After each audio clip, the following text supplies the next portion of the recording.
Hey guys, JamesMCD's Reviews here. Welcome to another TV log, and today we're going to be talking about Our Flag Means Death Season 2. This is the second season of the popular Max original series created by David Jenkins and Taika Waititi, and it picks up pretty much where the first season left off, where it features Stede Bonnet, the gentleman pirate, and Blackbeard, also known as Ed, reuniting as they try to reevaluate their feelings for each other and what they both actually want out of life. So if you guys saw my video, you would know that I really enjoyed the first season. It was a concept that, like, on paper it shouldn't have worked, which is what I am kind of so impressed by. Like, it was a very weird and off-the-wall concept, but it was well written.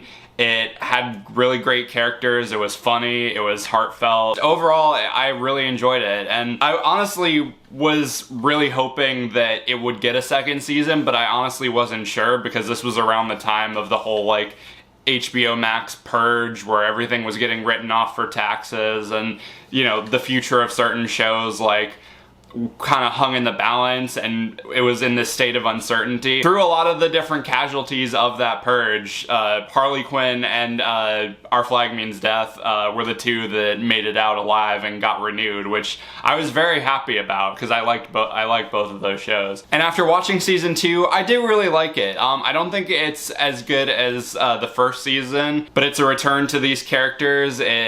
It continues the story really well. It adds a bunch of new stuff. It develops on the characters emotionally. It's still funny. It's still entertaining. And yeah, just overall, it was great going back into this world again. If you saw my season 1 video, you'll know that I wasn't super keen on the ending, where it just kind of seemed like they had Stede flake out on Ed just to force a conflict for the second season. Because it seemed like, you know, they were going in a very, like, strong direction, and then while it did offer a nice bit of closure between Stede and his ex-wife, it just kind of, it didn't feel that, like, satisfying in the moment. I do think that they play off of and develop that ending and kind of redeem it a lot with this season. I mean, first off, seeing the consequences of that ending and showing where both men have ended up as a result of that is not only hilarious, like seeing just the two extremes of, like, now Stede is, like, taking refuge, like, on the Republic of Pirates, like him and his crew basically just working off a life debt to Spanish Jackie, which is great to see her back. But also seeing how Ed has just completely lost it and is just, like, having these violent, like, raids of random ships and stealing treasure just to, like, get rid of it, and, like, how he, like, takes all of this, like, emotional and physical abuse out on Izzy and the rest of the crew and everything like that. Like, I thought that that was not only funny but also kind of important just to see, like, the emotional impact that both men have, like, had on each other, and, you know, just the hurt that both of them are feeling and the regret. And I also like that not only does it take them a few episodes to, like, actually reunite, but it also takes them a few more episodes to, like, properly reconcile and realize, like, hey, we still like each other, but, you know, you did kind of fuck up tremendously, and I don't even know what I want out of life anymore, so, you know, we're just gonna play this by ear for a little bit. I do really like that they played it like that. I think both Stede and Ed get some very good moments in this season. Season 1 was definitely more Stede-centric, which it kind of had to be, but I do like that this one sort of focuses a lot more on Ed and his sort of demons and him coming to terms with, like, where he wants to be in life and everything like that. Oddly enough, the character that I liked the most this season was Izzy. Like, he was really funny in the first season. He was a great foil. Just seeing how, like, just much of, like, an angry bitch he was to the entire crew, but, like, actually seeing sort of his, like, softer side and, like, you know, having him try and reason with Blackbeard, and, like, even admitting that, you know, that he loves him, and that the fact that he comes to terms with like Steed as a part of Ed's life, like seeing all that stuff and the development to his character was really cool to see. And I think the ending to his character, while definitely sad, felt appropriate. I also really like how they brought Lucius back.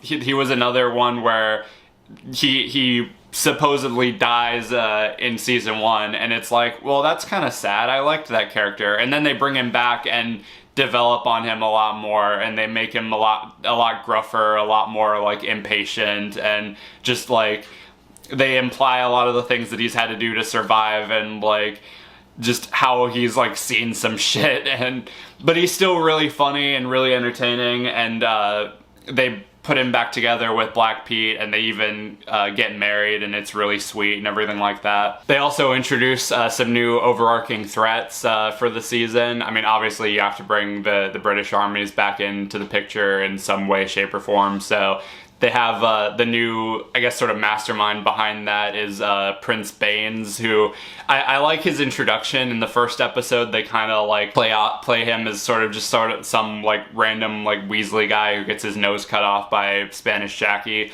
But then he ends up like forming an alliance with another new character, Sheng Yao Zi, I think. I know I butchered that in some way, shape, or form. But basically, the pirate queen who like overthrew China like single-handedly and blah blah blah, and she has sort of like, you know, a running like feud going with the crew of the Revenge, and so she like teams up with the prince, but then the prince double crosses her and everything like that, and so she like ends up joining the crew of the Revenge to, you know, take all the British armies out and everything like that. So that whole sort of overarching conflict was alright. I think it could have definitely used like a little bit more to like make it feel like an actual threat. Which that is the one thing, is that this season was 8 episodes, whereas the first season was made with 10.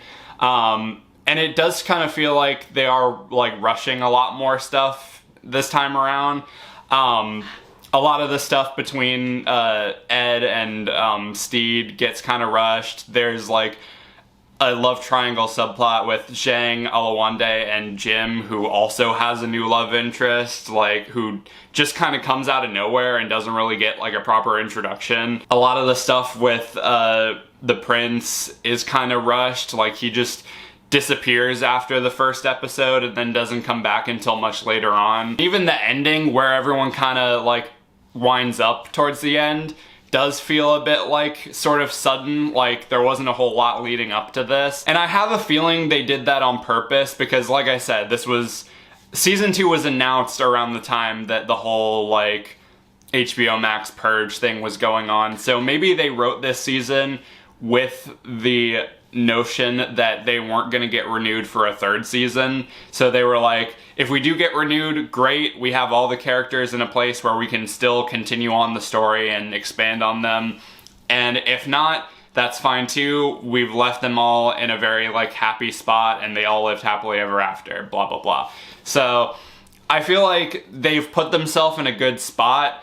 But as like a complete story, like it did feel very rushed, if I'm being honest. But it's still really funny. It still had a lot of great moments. It still had a lot of funny episodes. The characters were all still really likable. Production design continues to be great. It feels like they've definitely like up the special effects budget a little bit. And yeah, overall, like I said, I still really enjoyed this season. I thought it was a lot of fun.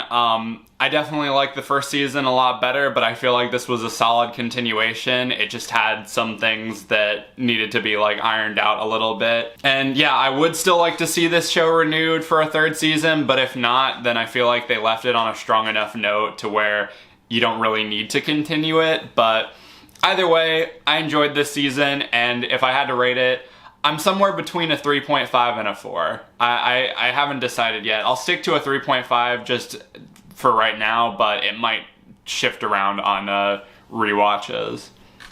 But anyway, that does it for this video. Let me know in the comments if you've seen Our Flag Means Death. Did you like the first season? How does the second season compare? And Would you like to see it renewed for a third season, or do you think that they ended it well enough how it is? Let me know all that stuff down below. Until next time, be sure to like, subscribe, ring the notification bell so you can stay up to date on when I'm posting. Follow me on my social media, subscribe to my main channel. Everything you need to know will be in the description. Thank you guys for watching, and I'll see you later. In the footsteps of Napoleon, the shadow figures stagger through the winter,